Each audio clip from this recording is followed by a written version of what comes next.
mengetahui bagaimana langkah-langkah yang harus kita lakukan untuk mencegah, memberantas korupsi. Tujuannya adalah yang pertama bisa kita lihat tujuannya, ya. Tujuan yang pertama untuk memberikan pengetahuan dan pemahaman secara komprehensif tentang seluk-beluk korupsi dan pemberantasannya serta menanamkan nilai-nilai anti korupsi baik kepada para siswa. Yang kedua, menumbuhkan budaya anti korupsi di berbagai kalangan, khususnya siswa.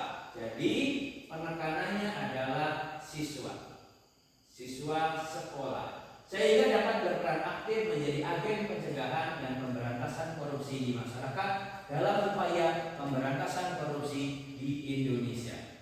Tapi sebelumnya, untuk meningkatkan konsentrasi sekaligus supaya kita lebih fresh, setiap Bapak ngomong semangat pagi, jawab dengan pagi, pagi, pagi. Genggam tangannya, katakan pagi, pagi, pagi. Semangat pagi. Pagi, pagi, pagi. Tepuk tangan kita semua. Oke. Selanjutnya kita akan bermain tepuk dulu supaya yang sarapan kekenyangan matanya kembali melek, yang belum mandi sudah mandi? Sudah mandi semua, tidak menjadi ngantuk. Tepuk satu, kalau yang satu katakan krok krok bu. Tepuk dua, krok krok krok krok do. Tepuk tiga, krok krok krok krok ha. Kita mulai. Tepuk satu, krok krok krok krok bu. Tepuk dua, krok krok krok krok do.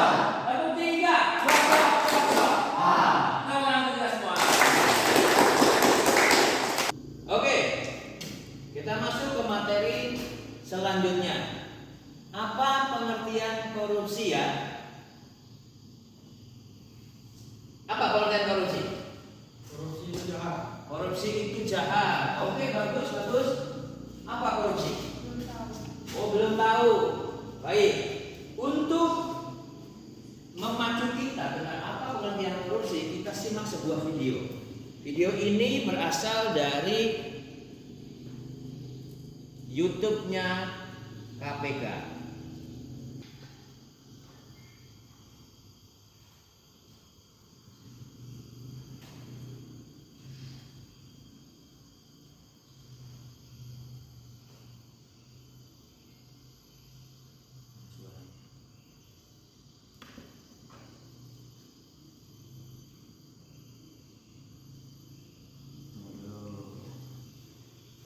Kita akan berbicara mengenai bahaya dan dampak korupsi.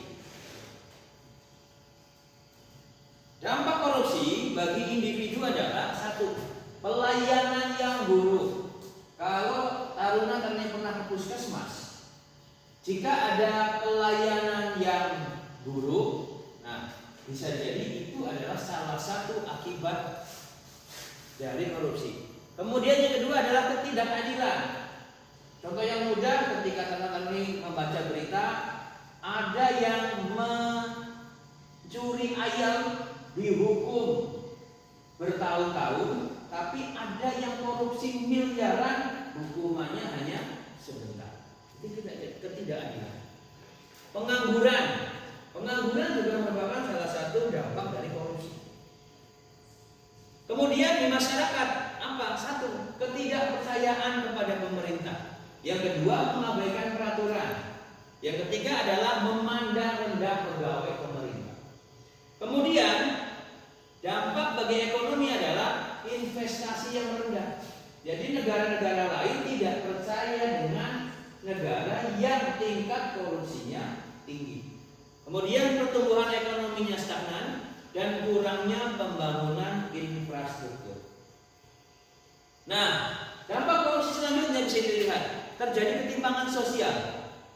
Yang ini rumahnya kumuh, tinggal di bantaran sungai, makannya seadanya. Sementara yang di sini naik mobil mewah, rumahnya bagus, kendaraannya juga mewah. Ini perbedaan yang ada di depan mata, tanpa jarak sering kita temui. Nah, dampak korupsi di berbagai bidang. Yang pertama di bidang sosial, itu menimbulkan kemiskinan. Kenapa? Karena seharusnya orang-orang miskin itu mendapat perhatian, mendapat bantuan, tapi bantuan tersebut disalahgunakan, dikorupsi. Akibatnya apa? Akibatnya kemiskinan menjadi merajalela. Banyak sekali orang miskin. Nah, korupsi di bidang politik dan demokrasi itu terjadi juga. Jika nanti karena ini umurnya sudah cukup dan boleh memilih pada saat pemilihan umum, gunakan hak pilih sesuai dengan hati nurani.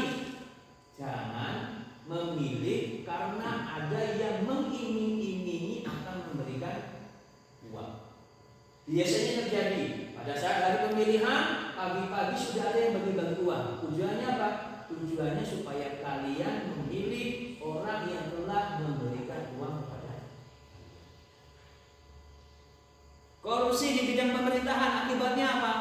Nah ini, kita membuat surat izin usaha panjang dan lama, berhari-hari. Kemudian orang-orang tertentu saja yang punya uang, yang punya koneksi itu bisa mendapatkan izin dengan cepat tanpa dihalang-halangi. Nah, ini akibat korupsi di berbagai bidang.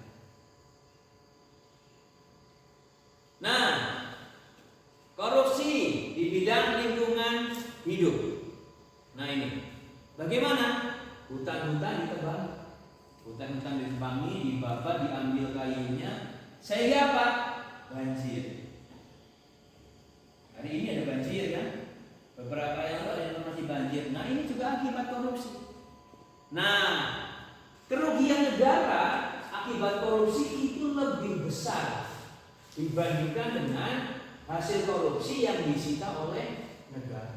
Oleh sebab itu, pendidikan korupsi untuk siswa-siswi itu diutamakan. Pendidikan korupsi lebih diutamakan daripada tindakan penangkapan, tindakan hukuman. Kenapa? Karena biayanya lebih besar itu dibandingkan dengan hasil korupsi yang disita oleh negara.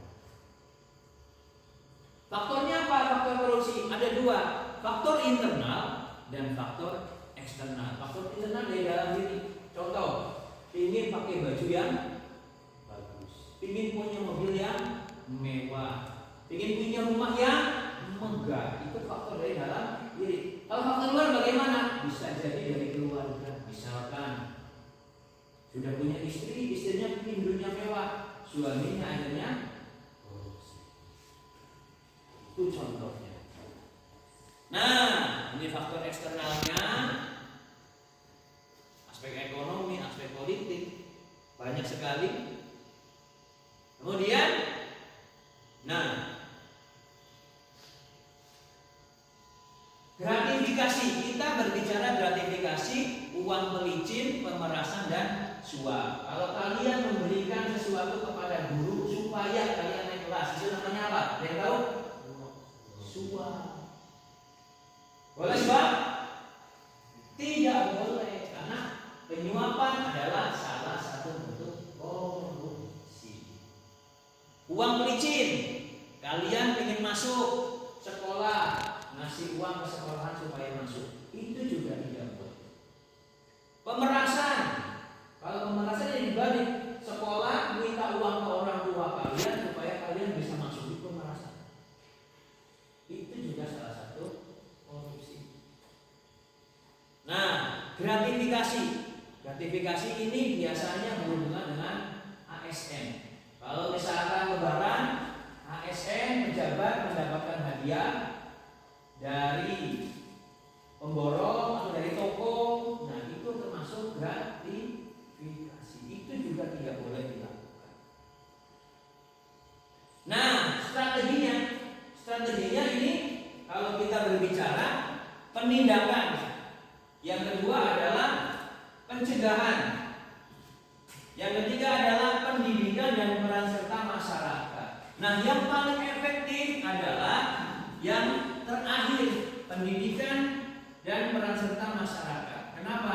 Kalau penindakan menimbulkan orang takut korupsi. Kalau pencegahan menimbulkan orang tidak bisa korupsi. Tapi kalau pendidikan dan peran serta masyarakat, maka akibatnya adalah orang tidak ingin lagi korupsi. Nah, inilah yang paling efektif. Inilah yang paling efektif di antara ketiga ini. Ini ada strateginya. Nah, tujuan akhir dari berbagai usaha mencegah dan menentang korupsi adalah mewujudkan manusia Indonesia seutuhnya yang adil, makmur, sejahtera, dan tertib berdasarkan Pancasila dan Undang-Undang Dasar 1945. Nah, ini beda negara, beda cerita. Orang di Jepang ketahuan korupsi dia bunuh diri. Orang di Korea Selatan ketahuan korupsi dia mengundurkan diri. Tapi kalau orang Indonesia, dia akan ngomong, saya sedang dizolimi. Semua itu konspirasi untuk menjatuhkan saya. Jadi cengir. Harusnya malu karena ketahuan korupsi. Nah, makanya kita perlu integritas. Integritas, nanti kita simak videonya. Nah, nilai-nilai anti korupsi: berani, jujur, mandiri, adil, peduli, disiplin, kerja keras, sederhana, dan bertanggung jawab. Nah, nilai-nilai ini harus kita tanamkan supaya apa? Supaya generasi muda menjadi generasi yang siap memerangi korupsi. Nah, di sini kita akan belajar benturan kepentingan. Benturan kepentingan adalah bentuk konflik kepentingan. Misalkan ayahnya adalah seorang guru, anaknya tidak bisa masuk sekolah karena nilainya tidak cukup, tapi karena dia seorang guru akhirnya anaknya bisa dimasukkan ke sekolah. Itu contoh yang konkret. Nah, mungkin ini saja. Ada pertanyaan? Silakan. Oke, baik. Mengapa korupsi masih marak terjadi di pusatan Indonesia? Mengapa korupsi masih marak terjadi di pusatan Indonesia? Tadi itu. Kenapa? Satu, manusia adalah makhluk yang selalu merasa tidak cukup. Tapi caranya yang dilakukan itu ada yang benar dan ada yang salah. Kebanyakan ingin memotong jalan supaya mendapatkan banyak harta, supaya mendapatkan kecukupan, makanya melakukan jalan lintas dengan korupsi. Itulah mengapa korupsi masih banyak terjadi di Indonesia dan Pusat. Saya pergi tadi, ya, apa namanya? Apa contoh kasus korupsi di Kabupaten Pusat? Nah, contoh korupsi yang terjadi di Kabupaten Pusat baru-baru ini ada dua kepala dinas yang ditangkap oleh kejaksaan. Satu kepala dinas pertanian, ini mantan kepala dinas pertanian. Yang kedua mantan kepala dinas lingkungan hidup, sudah ditangkap oleh kejaksaan. Yang kepala dinas pertanian sudah dihukum, jatuh hukuman 5 tahun penjara dengan denda 200 juta. Yang kepala dinas lingkungan hidup baru ditangkap, baru beberapa hari yang lalu. Makanya kita harus selalu waspada, jangan sampai kita tergiur oleh kegiatan-kegiatan yang menjerumuskan kita. Akhirnya contoh korupsi yang terjadi di lingkungan sekolah ini mudah sekali. Kalau kalian menjelang pembagian rapot, terus ada yang memberikan uang kepada guru supaya nilai rapotnya bagus, itu adalah contoh korupsi. Kalian masuk jam 7, tapi masuk ke kelas setengah 8, itu juga salah satu contoh korupsi. Dasar uang, tapi ada korupsi dalam bentuk uang, ada juga korupsi dalam bentuk waktu. Nah, ada uang, ada waktu. Baik, jadi